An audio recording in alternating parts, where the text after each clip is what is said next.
Naatay apple, pipino, cabbage o grapes. Una natong sliceon ang pipino. Dili lang nato na siya tanggalan og liso kay bata pa na siya, linghod pa kay siya ba. Sayang man po na ihang liso. Din wala po na ko na siya gipanitan. Pagkahuman isunod dayon nato ang apple.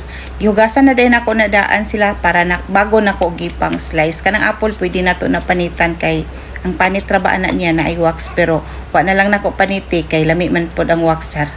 Pagkahuman ang grapes dayon kana dayato ang grapes dira, dili na siya kay hinog kaayo ba, dili na siya ripe kaayo, kan tama-tama lang, medyo aslom-aslom o na lami siya kaunon.